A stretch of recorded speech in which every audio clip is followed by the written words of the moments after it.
Partager le pouvoir avec le général Konaté comme un plat de riz, n'est-ce pas? Parfait. Et les vidéos même peuvent l'attester parce que on n'a jamais vu un chef d'État prendre la main de son collègue, le soulever. Je l'ai fait ici. Et j'ai partagé le pouvoir avec lui comme un plat de riz. D'accord. Ça, tous les Guinéens le savent. Sauf pour ceux-là qui n'ont peut-être pas... C'est bon, M. Camara. D'accord. De toute façon, parlons du recrutement. Vous avez dit que c'est lui, général Konaté, qui a fait le recrutement.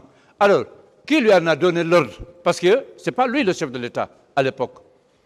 Et c'est pour cette raison que j'ai même apprécié hier l'un des grands avocats, mais je ne connais pas son nom.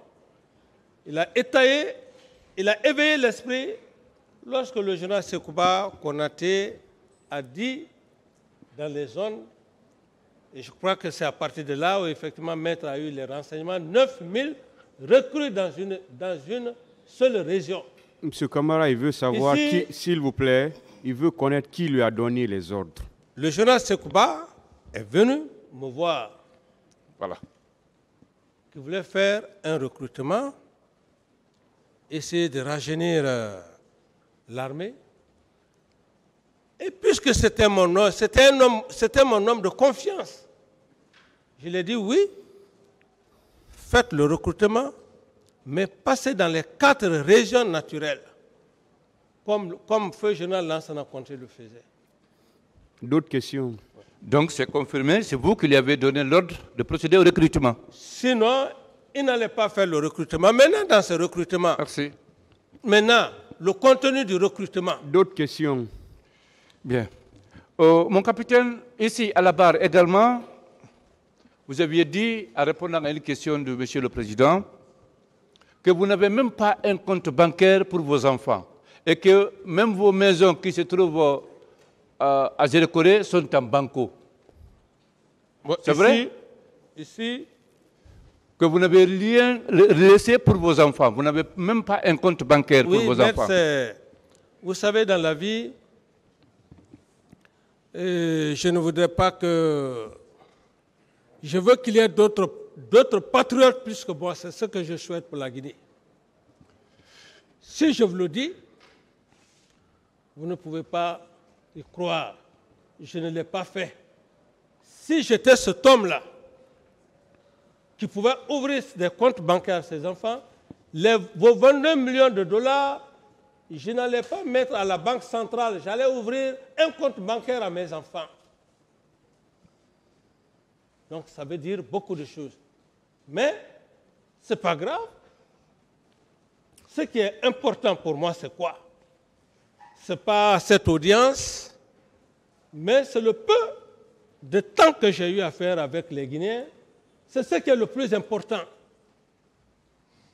Et lorsque, quelque part, où on disait que bon, voilà, la prison avec l'honneur, la prison, je ne suis pas le seul.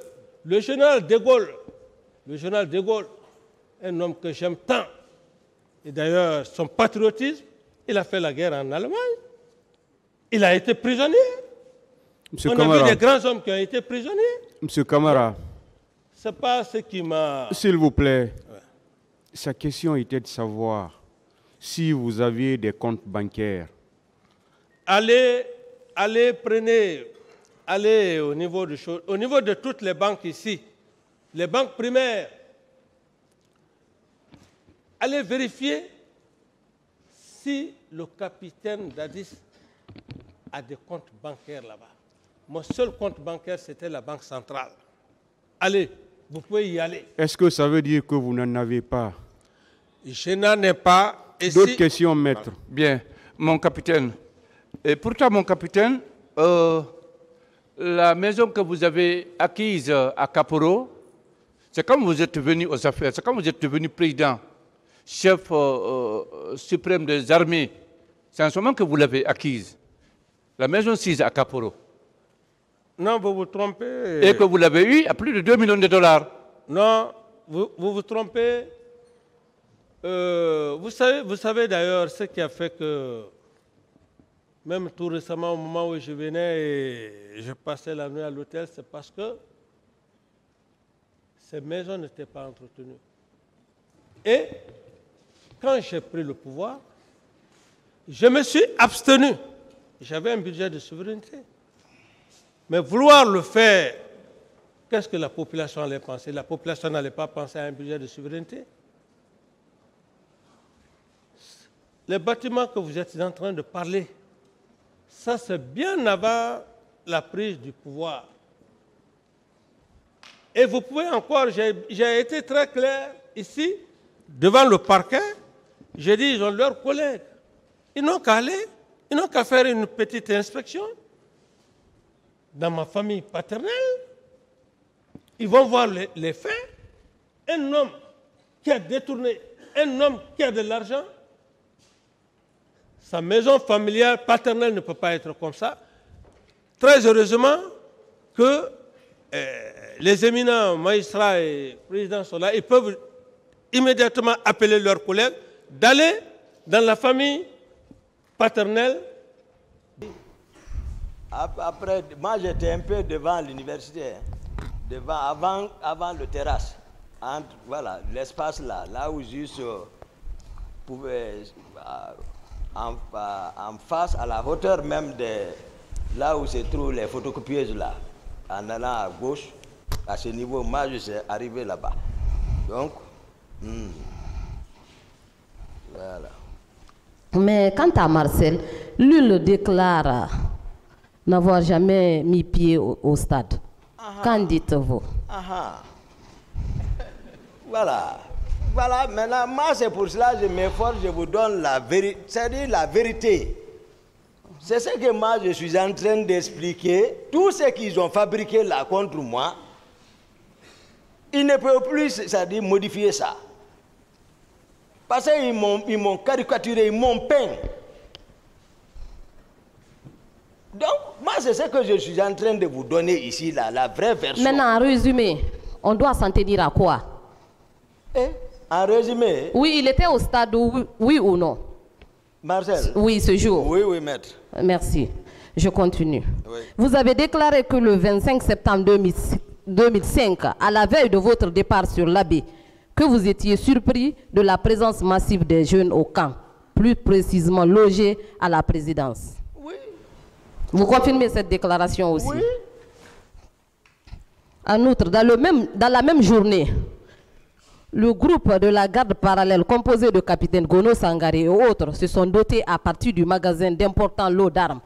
Vous confirmez cette déclaration aussi? Oui. Est-ce que ce n'était pas des actes préparatoires pour les massacres du 28 septembre? Bon, moi je ne peux pas dire des actes préparatoires, mais il y a d'autres choses. C'est des actes préparatoires parce que si ça se matérialise sur le terrain par ça, donc c'est des actes préparatoires. D'accord. Vous déclarez qu'au domicile de capitaine Gono Sangaré, il y avait une cinquantaine d'hommes bizarrement habillés avec des coris. Oui, c'est des centaines, pas cinquantaines. Comme ça, peut-être dans le procès verbal, d'accord. Mais ça dit tout, parce que je ne pouvais pas dénombrer. Moi, j'ai été surpris de découvrir ceci là-bas. D'accord. Et qu'ils ont même fait disparaître le président Dadis pour un moment. Ils se sont cachés de moi. Qu'est-ce qui prouve que c'était pour un rituel, mais pas pour une réunion préparatoire? En tout cas, franchement, ça, ils se sont cachés de moi. Ils ne sont revenus qu'à 5 h du matin. Est-ce que ce n'était pas une réunion préparatoire pour les massacres du 28 septembre? Je saurais le dire, le président même est mieux placé pour répondre ça.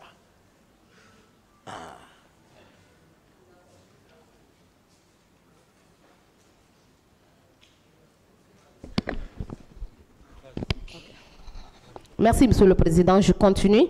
Vos déclarations également, selon lesquelles il y avait des jeunes bizarrement habillés avec des coris, sont effectivement confirmées par certains partis civils dans les procès-verbaux d'interrogatoire. Selon vous, quelles sont les personnes qui ont recruté, habillé, armé et infiltré? Je vous ai donné les noms Gono Sangaré. Oui. Et Théodore. Oui. les Makambo, et tous ceux dont les noms j'ai cité ce matin-là, ce sont l'affaire-là. Gono, c'est l'intendant particulier. Tout le monde sait qu'il y avait un recrutement massif de l'air devant chez lui là-bas. C'est comme ça, c'est eux qui ont recruté sous l'ordre du président Moussa Dadis Camara. Et de façon sélective. C'est ça la particularité. Il y avait une particularité, ça c'est clair. Même là où je parle aujourd'hui, les militaires même m'écoutent, ils savent que c'est la sincérité que je suis en train de m'efforcer à faire comprendre la cour.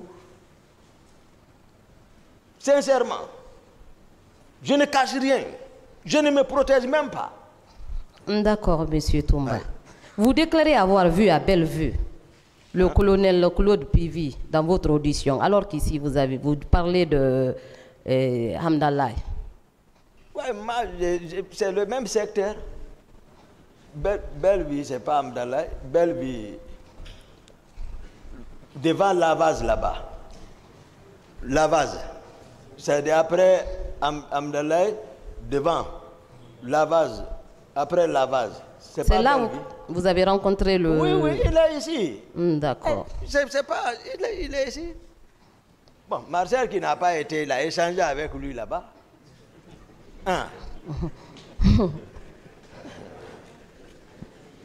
Il était seul ou bien accompagné? Non, c'était un long convoi, ça peut aller 10 véhicules. 10 véhicules, d'accord. C'est de ça que je parle, c'était un long convoi.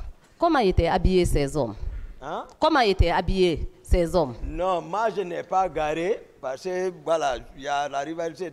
Je vous ai dit, Pivi, il avait pour rôle de patrouiller. Donc avec les unités mixtes. Il pouvait avoir Bata, il pouvait avoir Kansamour, il pouvait avoir Génie, il regroupait. Après, il sortait. Donc il se pourrait que ça soit ça ou autre. Je ne peux pas mentir sur lui. Est-ce qu'ils étaient armés? Mais pourquoi pas? Ils étaient armés, oui, maître. Non. Est-ce que vous confirmez la déclaration du colonel Moussa Kebour Kamara, selon laquelle il n'était pas rentré au stade? Colonel, c'est-à-dire, il n'a qu'à dire la vérité. La déclaration du numéro 1, d'abord, Pivi dit que c'est Teboro qui a reçu l'ordre. La place qu'occupait Teboro à l'époque, et il est là à donner des contre-vérités. Béret blanc, béret vert, tout ça. Et il sait qu'il portait des bérets rouges. Et ce n'était pas son rôle, non seulement le maintien d'ordre. Vous l'avez collé ici, tout ça. Qu'est-ce qu'il cherchait là-bas? Moi, c'est mon programme que je connaissais. Il est rentré, c'est lui qui connaît. Il n'est pas rentré, mais il est rentré. Lui-même, il a dit, vous avez décomposé, expliqué c'est quoi le stade. Il est rentré. D'accord. Vous confirmez également que c'est Dadis, le président Dadis, qui assurait le commandement de la milice et que Claude Pivi assumait aussi des responsabilités. Président Dadis, c'est le noyau central. Je vous dis, tout ce qui tourne, c'est lui. Et moi, c'est mon grand. Moi, je le respecte. Mais il ne peut pas nous entraîner dans ça, là, voilà, comme ça. Étant donné que j'ai fait le maximum pour l'empêcher. Claude Pivi est ministre chargé de la sécurité présidentielle. Nous avons des témoins et des partis civils qui affirment avec certitude avoir vu M. Aboubakar Toumba Diakité tirer sur les manifestants. Qu'en dites-vous? Non. Les leaders vont témoigner. Moi, je ne disposais même pas d'armes là-bas. Merci, Monsieur le Président. Ouais. Donc, effectivement, c'est ça.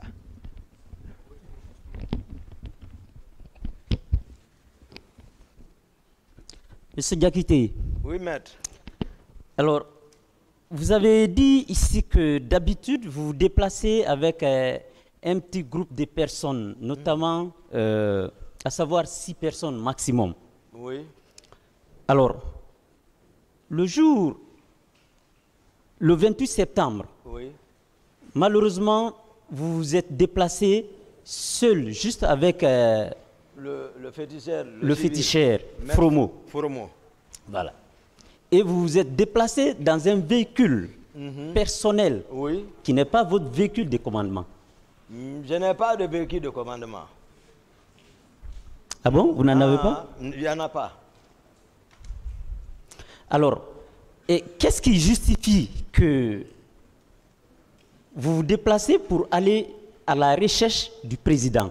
Mais malheureusement, vous ne partez pas avec vos hommes. Juste 2 personnes, en fait une seule personne. Qu'est-ce qui justifie cela? Non, souvent l'état dans lequel j'ai laissé le président le matin, je vous ai dit, il y a une équipe du salon qui constitue la ceinture, hein, voilà, la ceinture, voilà, la première ceinture de sécurité et de protection physique. Ceci relève de moi. Donc, si on me dit qu'il est sorti, à supposer il est parti avec eux, même si moi je venais le trouver, je prenais le commandement. C'est-à-dire, je n'ai pas besoin, moi mon salon ne bouge pas. Mais s'il sort, c'est que une fois que, d'habitude, dès que je viens, je m'annonce, je m'arrête. C'est lui qui est assis derrière, lui, il me voit seulement, il quitte. Je prends le commandement. C'est-à-dire, il bouge toujours avec ceci, il dort avec ceci. Vous comprenez? Donc, si j'apprends, il est sorti, lorsque le commandant là, peut-être, lorsque le monsieur, le procureur le fera venir, il donnera certainement beaucoup de détails, comment était le salon.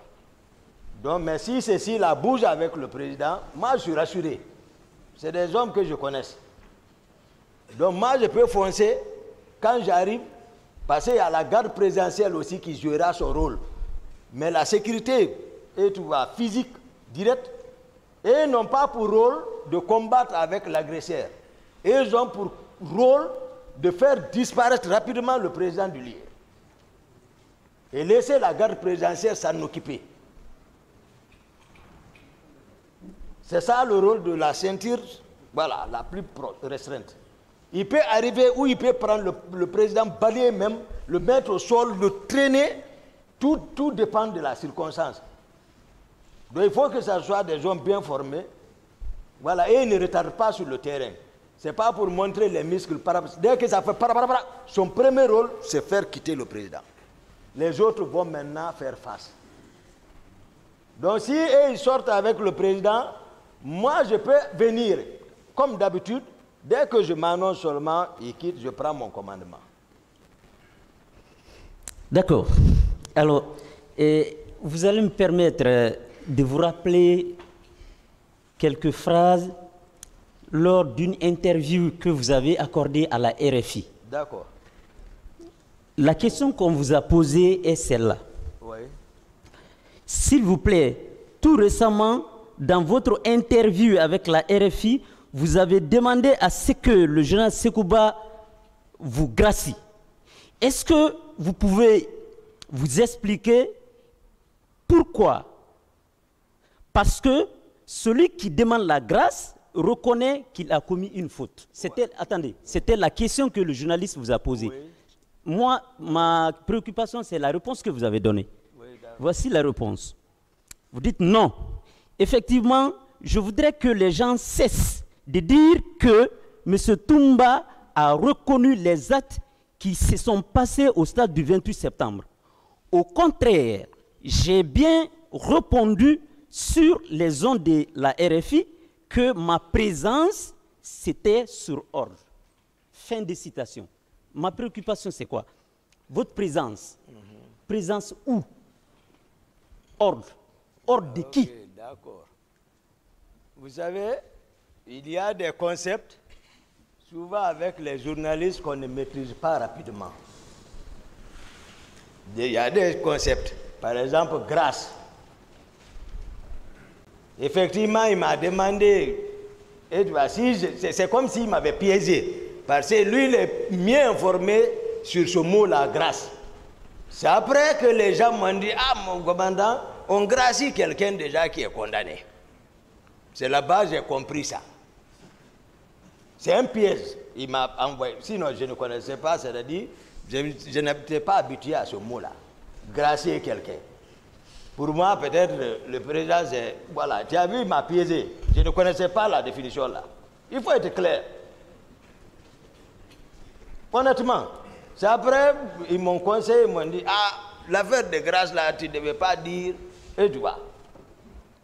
J'ai dit, ah d'accord. Parce que pour s'habituer avec les journalistes, il faut d'abord passer une fois, deux fois exercice. Donc moi, je ne connaissais pas ça. C'est après j'ai compris, on m'a dit que les journalistes peuvent piéger quelqu'un. J'ai dit, ah, j'ai dit d'accord. Maintenant, je n'ai pas non plus été sous ordre. Le président a été clair. Si c'est un lapsus, peut-être, je ne sais pas, mais moi, je n'ai pas été sous ordre. J'ai été clair ici dans mes explications devant la Cour. Le président même dit, c'est lui qui m'a empêché. Vous ne voulez pas développer ce concept-là. Le président dit, je ne l'ai pas donné ordre. Vous ne voulez pas développer le concept-là. Vous voulez seulement les hommes de Toumba. Vous aussi, vous êtes devenus les hommes de Toumba. Les hommes de Toumba. Il faut oublier ça, maître.